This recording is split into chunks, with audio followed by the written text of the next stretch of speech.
মিয়ানমারের বন্দী শিবিরে পরিকল্পিত নির্যাতনের প্রমাণ পেয়েছে জাতিসংঘ। বেশ কয়েকজনের মৃত্যুর তথ্য জড়িত দেশটির কর্মকর্তারাও। শুল্ক নিয়ে টানাপোড়েনের মধ্যে যুক্তরাষ্ট্র সফরে যাচ্ছেন ভারতের প্রধানমন্ত্রী মোদি। ট্রাম্পের সঙ্গে বৈঠক হওয়ার সম্ভাবনা। কিছুটা উদ্বেগ থাকলেও বাংলাদেশের মানবাধিকার পরিস্থিতি স্থিতিশীল, এক প্রতিবেদনে জানায় যুক্তরাষ্ট্রের স্টেট ডিপার্টমেন্ট।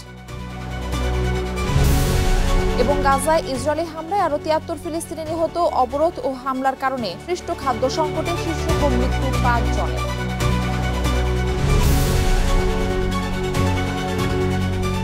বিশ্বজুড়ে ঘটে যাওয়া দিনের গুরুত্বপূর্ণ ঘটনাবলী নিয়ে আরটিভি নিয়মিত আয়োজন সারাদিনের বিশ্বে আপনাদের সঙ্গে থাকছি আমি মারফি রহমান। মিয়ানমারের বন্দী শিবিরে পরিকল্পিত নির্যাতনের প্রমাণ পেয়েছে জাতিসংঘ। সংস্থার তদন্তকারীরা বলছে, শিবিরে নির্যাতনের সঙ্গে জড়িত দেশটির কর্মকর্তারা। দ্য ইন্ডিপেন্ডেন্ট ইনভেস্টিগেটিভ ফর মিয়ানমারের উদ্ধৃতি দিয়ে সংবাদ মাধ্যম আল জাজিরা জানায়, শিবিরে বন্দীদেরকে প্রহার ও বৈদ্যুতিক শক দেওয়ার মতো ভয়াবহ নির্যাতন করা হয়। কারো কারো হাত ও পায়ের নখও তুলে ফেলা হয়। মিয়ানমার ভিত্তিক জাতিসংঘের স্বাধীন তদন্ত কমিটির প্রধান বলেন, এই সংক্রান্ত বেশ কিছু প্রমাণ পেয়েছে তারা। এমন ভয়াবহ নির্যাতনে বেশ কয়েকজন বন্দীর মৃত্যু হয়েছে। এছাড়া শিশুদের আটকের প্রমাণও আছে তাদের হাতে। জাতিসংঘের প্রতিবেদন বলছে, এই বিষয়ে জানতে চাওয়া হলে এর কোনো জবাব দেয়নি মিয়ানমার সরকার। দেশটির সামরিক বাহিনীর তরফেও কোনো মন্তব্য পাওয়া যায়নি।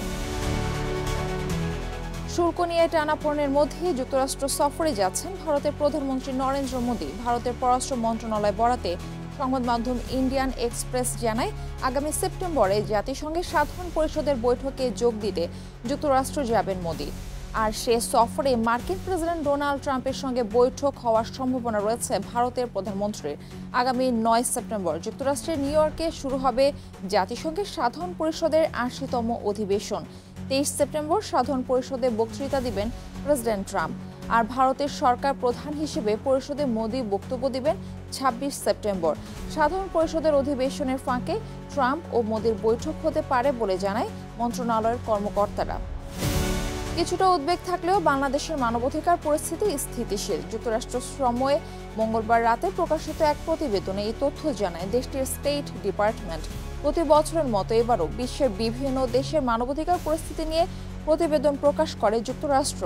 বলা হয়, ২০২৪ সালে টানা কয়েক সপ্তাহ ধরে ছাত্র বিক্ষোভ এবং পুলিশ ও আওয়ামী লীগের অঙ্গ সংগঠনের সঙ্গে সংঘর্ষে শত শত মানুষ নিহত হয়। এরপর ৫ আগস্ট সাবেক প্রধানমন্ত্রী শেখ হাসিনা দেশ ছেড়ে পালিয়ে যান। ৮ই আগস্ট নোবেলজয়ী অধ্যাপক মোহাম্মদ ইউনূসকে প্রধান উপদেষ্টা করে অন্তর্বর্তীকালীন সরকার গঠন করা হয়। আগস্ট মাসে কিছু মানবাধিকার লঙ্ঘনের ঘটনা ঘটে, তবে সার্বিকভাবে বাংলাদেশে মানবাধিকার পরিস্থিতি স্থিতিশীল রয়েছে। ফিলিস্তিনের গাজায় ইসরায়েলি বাহিনীর হামলায় আরও ৭৩ ফিলিস্তিনি নিহত হয়েছে। এর মধ্যে ত্রাণ নিতে এসে ইসরায়েলি সেনাদের হাতে প্রাণ হারিয়েছে ৩১ জন।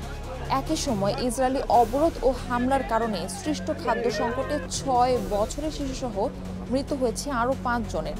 গাজায় অকল্পনীয় মাত্রায় মানবিক দুর্ভোগ চলছে উল্লেখ করে বিবৃতি দিয়েছে ইউরোপীয় ইউনিয়ন এবং যুক্তরাজ্য, ফ্রান্স ও কানাডা সহ ২৬টি দেশ। দ্রুত পদক্ষেপ নিয়ে অঞ্চলটিতে পূর্ণ মাত্রায় দুর্ভিক্ষ ঠেকানোর আহ্বান তাদের। এদিকে এবার ফিলিস্তিনের অবরুদ্ধ গাজা উপত্যকা দখলের পরিকল্পনা নিয়ে ইসরায়েলকে তুলোধুনো করল উত্তর কোরিয়া। ইসরায়েলের এমন পরিকল্পনাকে আন্তর্জাতিক আইনের স্পষ্ট লঙ্ঘন বলেও আখ্যা দিয়েছে দেশটি। একই সঙ্গে গাজা উপত্যকা ফিলিস্তিনি ভূখণ্ডের অবিচ্ছেদ্য অংশ বলেও জানানো হয়। উত্তর কোরিয়ার রাষ্ট্রীয় গণমাধ্যমের বরাতে বুধবার এক প্রতিবেদনে এই তথ্য জানায় বার্তা সংস্থা আনাদোলু। দেশটির পররাষ্ট্র মন্ত্রণালয়ের মুখপাত্র জানান, গাজা উপত্যকা পুরোপুরি দখলের বিষয়ে ইসরায়েলি মন্ত্রিসভার সিদ্ধান্ত আন্তর্জাতিক আইন লঙ্ঘনের স্পষ্ট উদাহরণ। গেল শুক্রবার ইসরায়েলের নিরাপত্তা মন্ত্রিসভায় প্রধানমন্ত্রী বেনিয়ামিন নেতানিয়াহুর ধাপে ধাপে পুরো গাজা দখলের পরিকল্পনা অনুমোদনের পর এ প্রতিক্রিয়া দিল পিয়ংইয়ং। দক্ষিণ ইউরোপের বিভিন্ন দেশে তীব্র তাপপ্রবাহ ও দাবানলে অন্তত ৩ জনের মৃত্যু হয়েছে। অগ্নিকাণ্ডে পুড়ে গেছে অনেক বাড়িঘর। আতঙ্কে এলাকা ছেড়েছে কয়েক হাজার মানুষ। এছাড়া ইতালি, ফ্রান্স, স্পেন, পর্তুগাল ও বলকান অঞ্চলের কিছু কিছু এলাকায় তাপমাত্রা ৪০ ডিগ্রি সেলসিয়াস ছাড়িয়েছে। দেশগুলিতে জারি করা হয়েছে রেড হিট অ্যালার্ট। বিস্তারিত থাকছে বিন ইয়ামিনের রিপোর্টে। স্পেনের রাজধানীর নিকটবর্তী ত্রেস কান্তোসে প্রবল বাতাসে ছড়িয়ে পড়ে আগুন। ঘন্টায় 70 কিলোমিটার গতির ঝড়ো বাতাসে লোকালয়ের কাছাকাছি চলে আসে আগুনের শিখা। শত শত মানুষকে সরিয়ে নেওয়া হয়েছে নিরাপদ আশ্রয়ে। মঙ্গলবার বনাঞ্চলে ভয়াবহ অগ্নিকাণ্ডের সতর্কতা জারি করেছেন দেশটির প্রধানমন্ত্রী পেদ্রো সানচেস।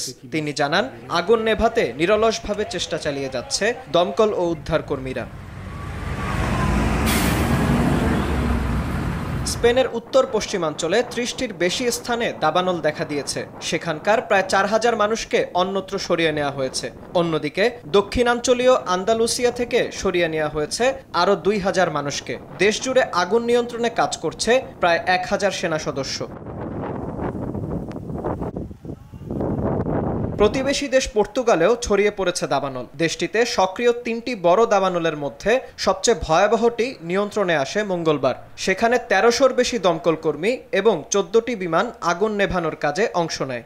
আগামী কয়েকদিনে দেশটির দক্ষিণাঞ্চলে তাপমাত্রা 44 ডিগ্রি পর্যন্ত উঠতে পারে বলে সতর্ক করেছে স্থানীয় আবহাওয়া বিভাগ।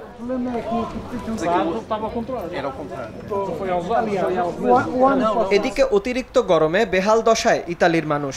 হিট স্ট্রোকে মৃত্যু হয়েছে 2 শিশুর। এ পরিস্থিতিতে রোম, মিলান ও ফ্লোরেন্স সহ অন্তত 10টি শহরে রেড হিট অ্যালার্ট জারি করা হয়েছে। সপ্তাহের শেষ দিকে দেশটির তাপমাত্রা 40 ডিগ্রি ছুঁতে পারে বলে আশঙ্কা করা হচ্ছে।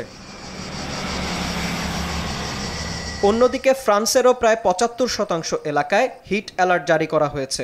রাজধানী প্যারিসের তাপমাত্রা 36 ডিগ্রি এবং রোন উপত্যকার তাপমাত্রা 40 ডিগ্রি ছাড়াতে পারে বলে পূর্বাভাস দেয়া হয়েছে সেখানে।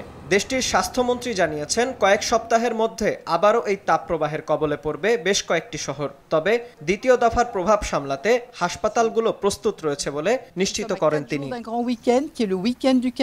প্রবল বাতাসের কারণে 1.5 শতাধিক দাবানল জ্বলছে গ্রিস জুড়ে। এতে ধ্বংস হয়ে গেছে অনেক ঘরবাড়ি, যানবাহন ও ব্যবসা প্রতিষ্ঠান। আগুন নিয়ন্ত্রণে কাজ করছে দেশটির প্রায় 5000 দমকল কর্মী ও বেশ কিছু বিমান। এছাড়া পর্যটন এলাকাগুলো থেকেও বিপুল সংখ্যক মানুষকে সরিয়ে নেওয়া হচ্ছে। দ্রুত আগুন নিয়ন্ত্রণে ইউরোপীয় ইউনিয়নের কাছে আরও অগ্নি নির্বাপক বিমান চেয়েছে দেশটি।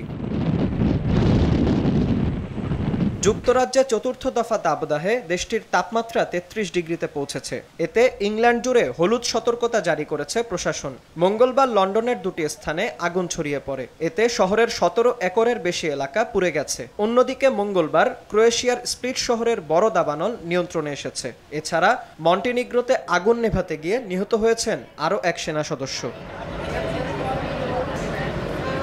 জলবায়ু পরিবর্তনের কারণে ভূমধ্যসাগরীয় অঞ্চলের গ্রীষ্মকাল আরও গরম ও শুষ্ক হচ্ছে বলে জানিয়েছেন বিশেষজ্ঞরা। ফলে প্রতি বছরই সেসব অঞ্চলের দেশগুলোতে দীর্ঘ ও তীব্রতর হচ্ছে তাপপ্রবাহ।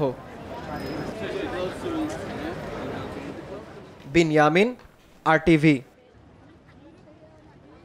দুর্বার গতিতে এগিয়ে চলেছে চীনের রোবট শিল্প। সামরিকভাবে দেশটিতে 50-এরও বেশি রোবট প্রযুক্তির প্রয়োগ হয়েছে, যা বেশ উল্লেখ করার মতো। সাম্প্রতিক সময়ে দক্ষিণ পূর্ব চীনের আধুনিক শহর শেনচেনে চালু হয়েছে 10 কিলোমিটারের এক দীর্ঘ ইনোভেশন করিডর। আরও জানাচ্ছেন ইমতিয়াজ আহমেদ। 2025 সালের শুরু থেকেই জয় জয়কার অবস্থা চীনের রোবট শিল্পে। প্রযুক্তিগত এই উদ্ভাবনের সঙ্গে তাল মিলিয়ে ঘটছে শিল্প উন্নয়নও। বিভিন্ন খাতে দেশটিতে এ পর্যন্ত 50-এরও বেশি রোবট প্রযুক্তির ব্যবহারিক প্রয়োগ শুরু হয়। শুধু হিউম্যানয়েড রোবট নয়, সামগ্রিকভাবেই চীনের রোবট শিল্প বেশ খানিকটা উল্লেখ করার মতো এগিয়েছে। সাম্প্রতিক এক প্রতিবেদনে তথ্যই উঠে এসেছে।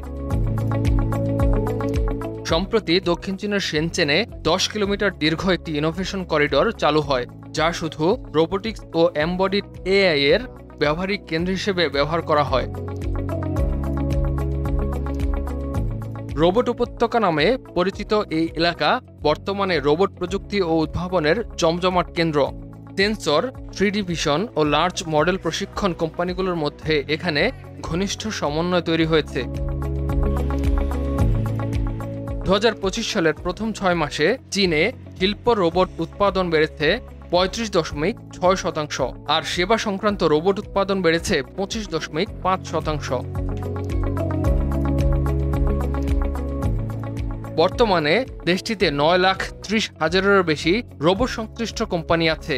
এর মধ্যে চলতি বছরের প্রথমার্ধে 1 লাখেরও বেশি নতুন প্রতিষ্ঠান নিবন্ধিত হয়, যা 24 সালের একই সময়ের তুলনায় প্রায় 45% বেশি।